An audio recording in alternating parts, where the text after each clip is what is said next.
آج کی بابرکت شب نور شب برات کے نام سے معروف اور مشہور ہے۔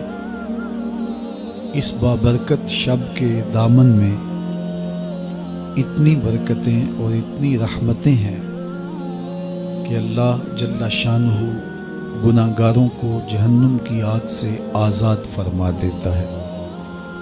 ام المومنین سیدہ طیبہ طاہرہ سیدہ عائشہ صدیقہ رضی اللہ تعالی عنہا فرماتی ہیں، ایک دن میں دیکھا کہ حضور میرے حجرہ میں نہیں ہیں، تو میں حضور کو تلاش کرنے نکلی۔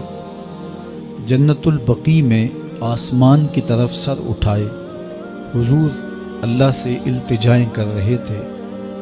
مجھے دیکھا تو ارشاد فرمایا، عائشہ کیا تم نے یہ سمجھا کہ اللہ کا رسول تم سے زیادتی کرے گا؟ فرماتی ہیں میں نے عرض کی یا رسول اللہ صلی اللہ علیہ وسلم، میں یہ سمجھا شاید آپ کسی زوجہ محترمہ کے حجرہ میں تشریف لے گئے ہیں۔ فرمایا آج لیلۃ النصف من شعبان کی 15ویں رات ہے، درمیانی شب ہے۔ اس رات کو اللہ تعالی جل شانہ آسمان دنیا پہ نزول اجلال فرماتا ہے اور قبیلہ بنو کلب کی بکریوں کے بالوں سے زیادہ لوگوں کو جہنم کی آگ سے آزاد کر دیتا ہے۔ قبیلہ بنو کلب عرب کا بہت بڑا قبیلہ تھا جو بھیڑ بکریاں پالتے تھے اور لاکھوں کی تعداد میں ان کی بکریوں اور بھیڑوں کے ریوڑ تھے۔ تو اس قبیلے کی بکریوں کے بالوں سے بھی زیادہ گناہ گاروں کو جہنم کی آگ سے آزاد کر دیا جاتا ہے۔ تو یہ وہ بابرکت شب رحمت ہے، شب نور ہے، جس کے دامن میں اتنی برکتیں ہیں کہ کوئی محروم نہیں رہتا۔ صرف وہ بد نصیب لوگ جو شرک میں مبتلا ہیں، جو سخت کینہ پرور ہیں، جو قطع رحمی کرتے ہیں، قاتل ہیں، عادی شرابی یا بدکار ہیں، انہیں اس مبارک رات میں محروم رکھا جاتا ہے، ورنہ اللہ کی رحمتوں کا عموم اس بابرکت راتوں میں اس قدر ہوتا ہے کہ کوئی گناہ گار جو اس کے حضور ہاتھ دعا کے لیے اٹھاتا ہے اور اپنا دامن پھیلا کے اس کی رحمتیں مانگتا ہے، اسے محروم نہیں رکھا جاتا، بلکہ اللہ سب گناہ گاروں کو جہنم کی آگ سے آزاد کر دیتا ہے۔ ایک روایت میں آتا ہے کہ اللہ لیلۃ النصف من شعبان کی 15ویں رات کو آسمان دنیا پہ اپنی رحمتوں سے جلوہ گر ہوتا ہے اور فرماتا ہے کوئی رزق مانگنے والا، میں اس کی جھولیاں بھر دوں، ہے کوئی مغفرت طلب کرنے والا، میں اس کے گناہ معاف کر دوں، ہے کوئی مجھ سے عافیت مانگنے والا، میں اس کو عافیتوں سے نواز دوں، ہے کوئی فلاں چیز مانگنے والا، ہے کوئی فلاں چیز مانگنے والا، اس کی رحمتیں آواز دیتی ہیں اور یہ آواز غروب آفتاب سے لے کر کے طلوع فجر تک مسلسل بندوں کو دی جاتی ہے، اور بندے اس کے حضور اگر دستے طلب دراز کریں، اپنی جھولی پھیلائیں، تو اللہ تعالیٰ ان کو ان کے مانگنے سے بھی زیادہ عطا فرماتا ہے۔ اس امت کو اللہ تعالیٰ نے اس طرح کی راتیں دے کر کے مغفرت، بخشش، غفران اور رحمتوں کی فراوانی نصیب کی ہے۔ میرے حضور نے ارشاد فرمایا، ایک شخص صبح سے لے کے ظہر تک مزدوری کرتا ہے، اس کو ایک قیراط ملتا ہے۔ ایک ظہر سے لے کر عصر تک مزدوری کرتا ہے، اس کا وقت تھوڑا ہے لیکن اس کو بھی ایک قیراط ملتا ہے۔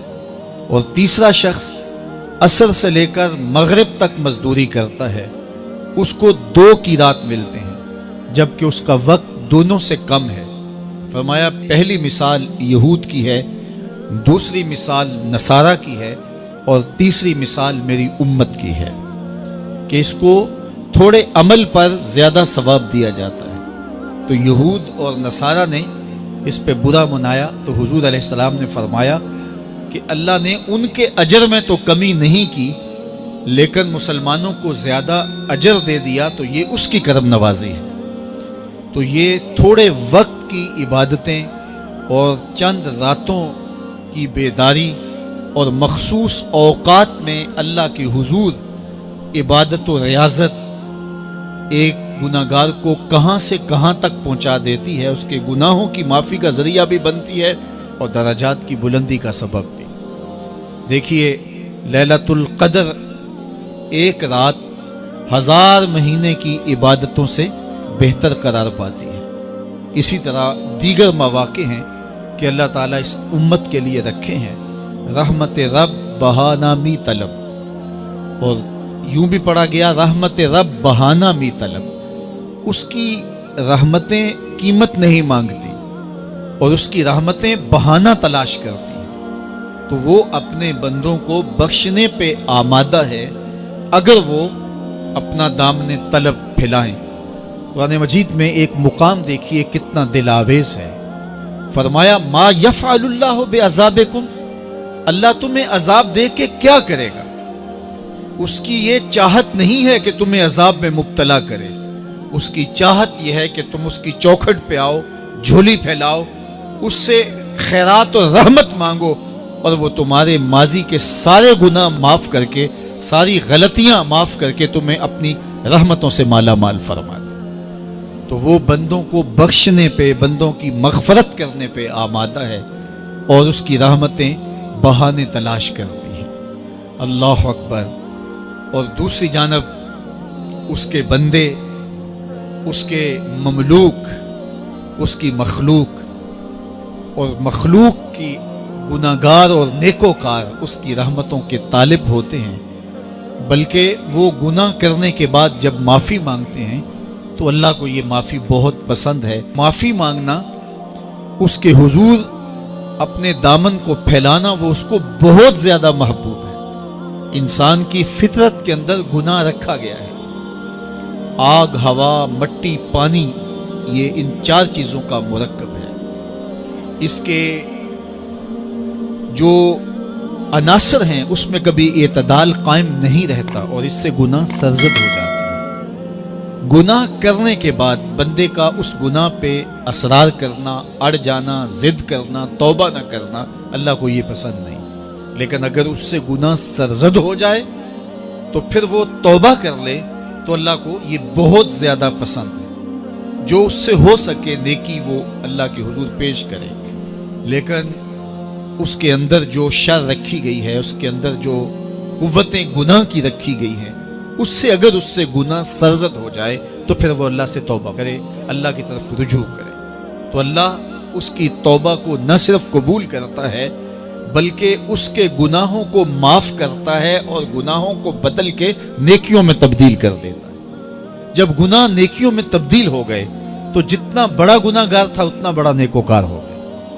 حضرت سیدنا عمر رضی اللہ تعالیٰ عنہ بازار میں جا رہے تھے تو ایک شرابی نے ہاتھ میں بوتل پکڑی تھی شراب کی، تو حضرت عمر ہاتھ میں درہ رکھتے تھے اور آپ کا جاہ و جلال دیدنیت ہوتا، تو جو ہی حضرت عمر رضی اللہ تعالیٰ عنہ کو اس نے دیکھا تو ڈر گیا اور دل ہی دل میں کہا اے اللہ آج عمر کے قہر سے بچا لے، میں تیری بارگاہ میں سچی توبہ کرتا ہوں، اور جلدی سے شراب کو بغل میں چھپا لیا۔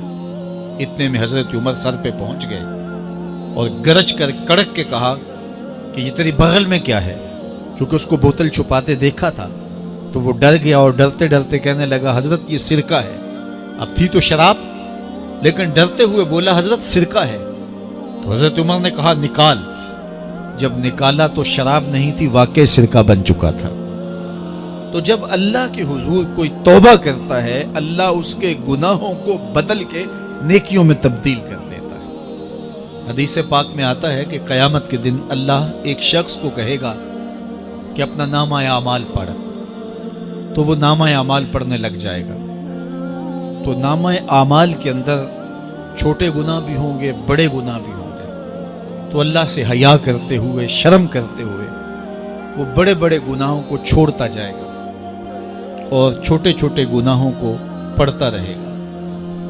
جب وہ سارے گناہ پڑھ چکے گا اور کتاب ختم ہوگی تو اللہ تعالیٰ اسے فرمائے گا، میرے بندے تو نے یہ جتنے گناہ پڑھے ہیں میں نے سب کو بدل کے نیکیوں میں تبدیل کر دیا۔ تو بندہ کہے گا، اللہ ابھی تو میرے بڑے بڑے گناہ رہتے ہیں جو میں نے پڑھے ہی نہیں۔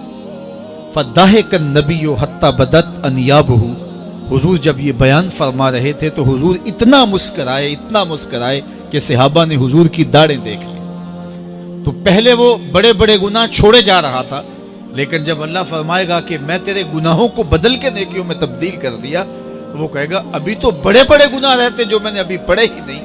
تو جب کوئی بندہ اس کے حضور توبہ کرتا ہے، اللہ یہ نہیں دیکھتا اس نے گناہ کتنے کیے ہیں، یہ دیکھتا ہے بندہ آیا میری چوکھٹ پہ ہے تو اللہ اس کے پچھلے سارے گناہ معاف فرمائے۔